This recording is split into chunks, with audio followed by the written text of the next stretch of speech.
Welcome to Becoming a Sleep Consultant. I'm your host, Jane Havens, a certified sleep consultant and founder of both Snooze Fest by Jane Havens and Center for Pediatric Sleep Management. On this podcast, I'll be discussing the business side of sleep consulting. You'll have an insider's view on launching, growing, and even scaling a sleep consulting business. This is not a podcast about sleep training. This is a podcast about business building and entrepreneurship.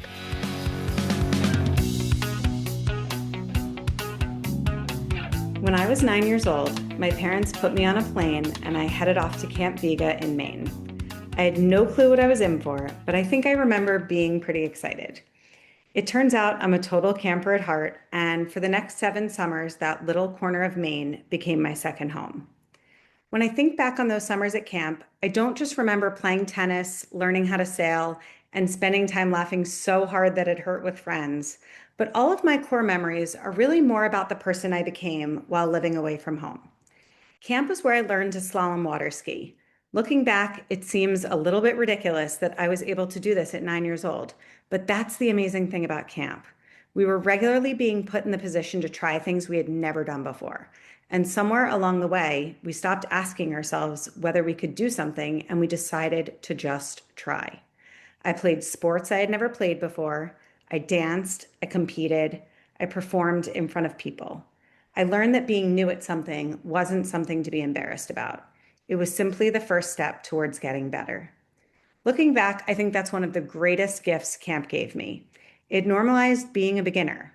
Nobody expected you to show up already knowing how to do everything. Everyone was learning something at camp. Some girls were trying sailing for the first time. Others had never picked up a tennis racket or stood on a stage. Falling, fumbling, feeling awkward, it was all a part of the experience. Nobody thought twice because on some level, that's what camp was all about. It was a place to discover things about yourself that you couldn't have discovered sitting at home. I definitely did not appreciate any of this when I was 9 years old.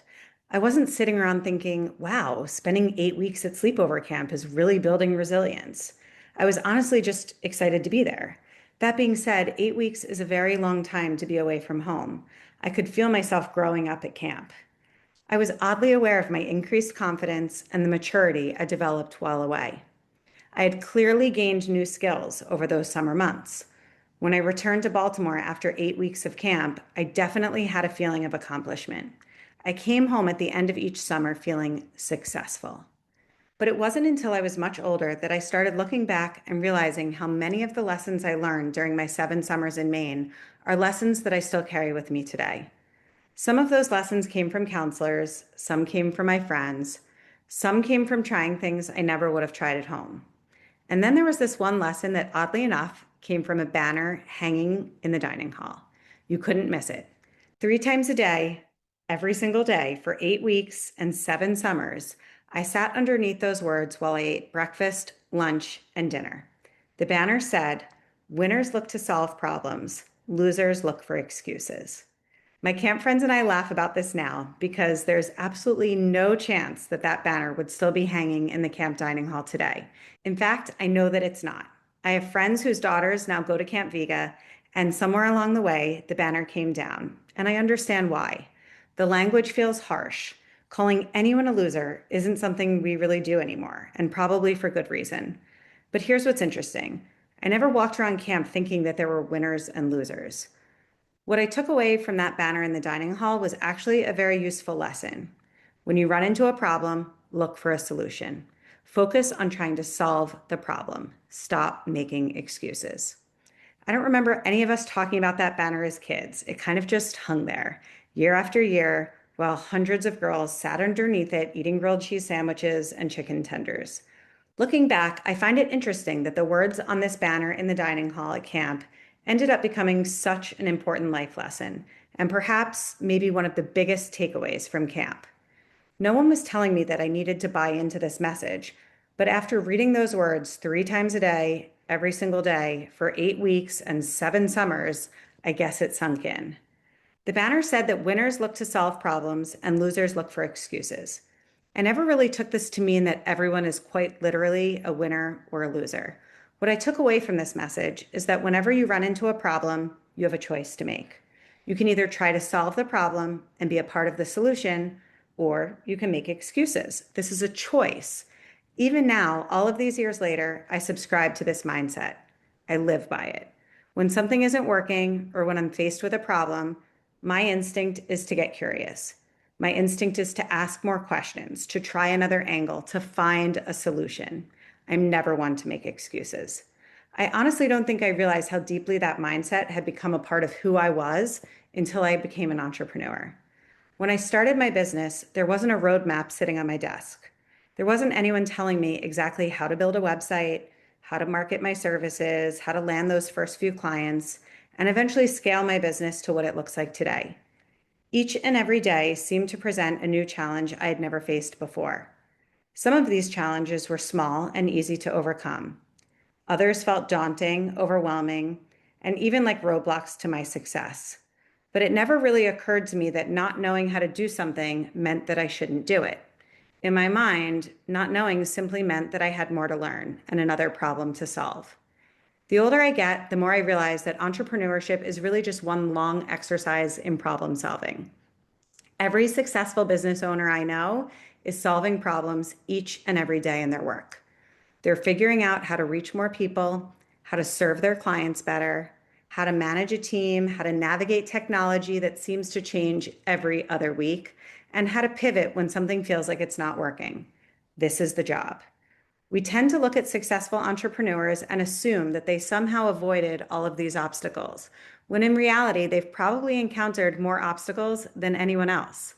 The difference isn't that they had fewer problems, it's that they kept looking for solutions instead of deciding the problems were a sign to stop trying.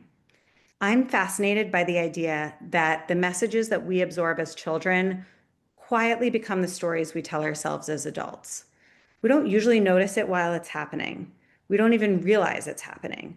But somewhere along the way, those messages become a part of our inner voice. Recently, I've been finding myself thinking about that banner through a different lens. I completely understand why it isn't hanging in the dining hall in 2026. Calling someone a loser isn't nice, and it's certainly not language we use when trying to teach children life lessons today. Thankfully, we've become so much more thoughtful about the way that we speak to children, and this is a good thing. We understand that word choice matters. That being said, I do find myself wondering if somewhere along the way, we've become a little too uncomfortable with a reasonable level of discomfort. Why are so many people so afraid of being new at something? Why are they so afraid to fail when failure is just a part of the road to success? Why are people more comfortable with making excuses than actually finding the solution? When I think about camp, every day was an opportunity to try something that was unfamiliar. Sometimes you loved it, sometimes you hated it, and sometimes you discovered you were actually pretty good at something you never would have chosen on your own. Nobody expected you to master anything on the first day. You were just expected to participate. You were expected to try. I think there was something incredibly valuable about spending my summers in an environment where being a beginner was completely normal. Being bad at water skiing was normal. Being homesick was to be expected. We had the entire summer to learn new skills and to become comfortable with our own discomfort. Sometimes I wonder if my experience of going away to sleepaway camp is one of the reasons entrepreneurship felt so natural to me years later. Don't get me wrong, starting a business is daunting. There were plenty of moments where I felt in over my head and truly like a beginner. But I never expected to know everything on day one. I think camp had already taught me that the beginning is supposed to feel messy. You're supposed to be learning. You're supposed to make mistakes. That's literally how you get better. I speak to people every day who have big dreams of starting their own businesses. They tell me in one breath all the reasons why they would love to do this work.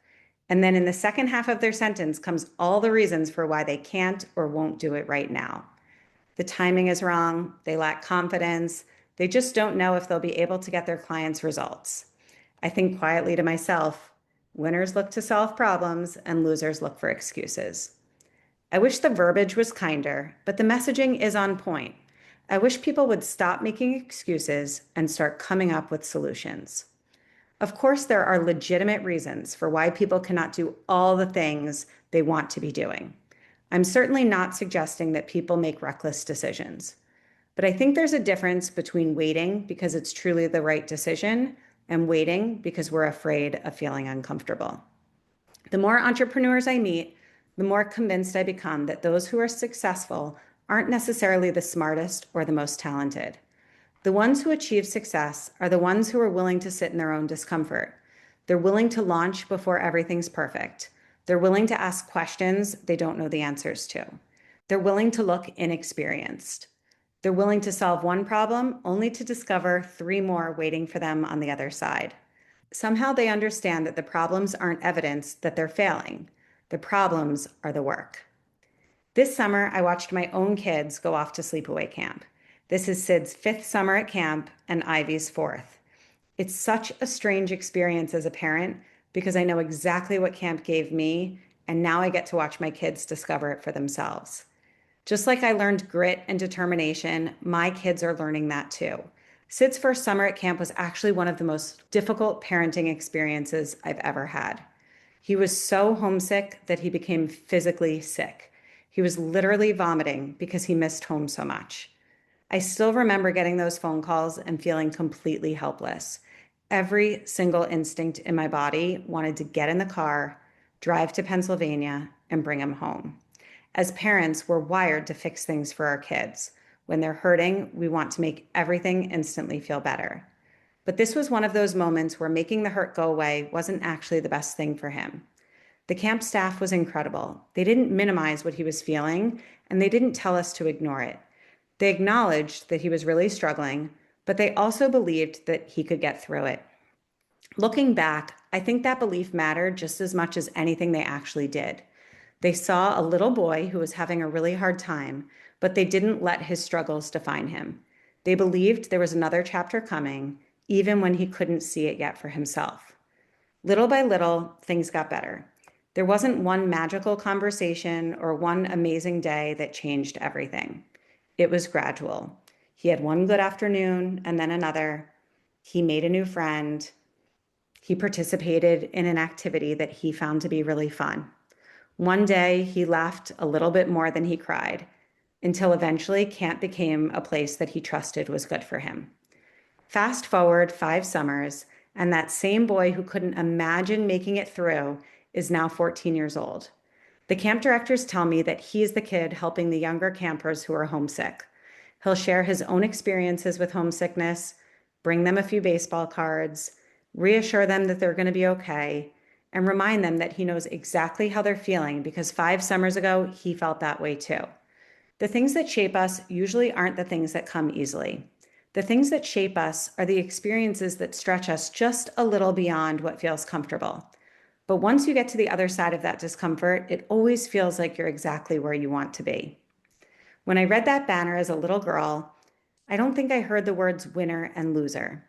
I think what I heard was, when you run into a problem, don't stop, don't quit, don't make excuses, decide to be a part of the solution. People ask me all the time what it's like to own a business. And the truth is, it's full-time problem solving. You figure out your website, and then you have to figure out marketing. You figure out marketing, and then you have to figure out client management. You solve one problem, and then another pops up right behind it. But instead of looking at it like all you have is problems, you get to view it through the lens of working daily to find solutions. I think this is true outside of business too. Every meaningful thing I've done in my life has required me to do something uncomfortable first. Building a business is uncomfortable. Public speaking is uncomfortable.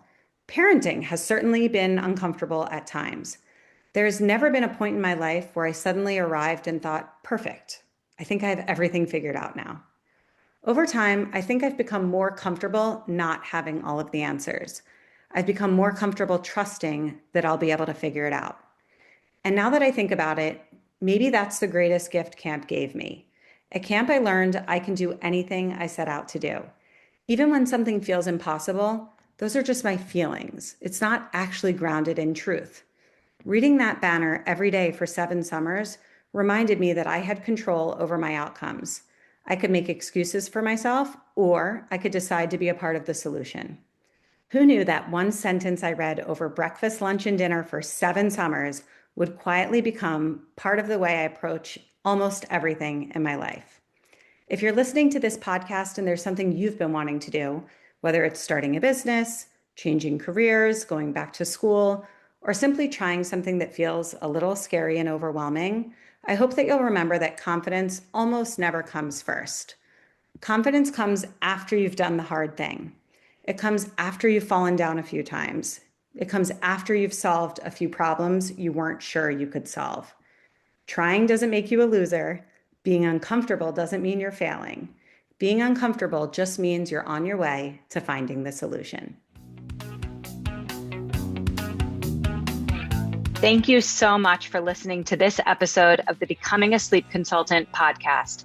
If you enjoyed today's episode, it would mean so much to me if you would rate, review, and subscribe. When you rate, review, and subscribe, this helps the podcast reach a greater audience. I am so grateful for your support. If you would like to learn more about how you can become a certified sleep consultant, head over to my Facebook group, Becoming a Sleep Consultant, or to my website, thecpsm.com. Thanks so much, and I hope you will tune in for the next episode.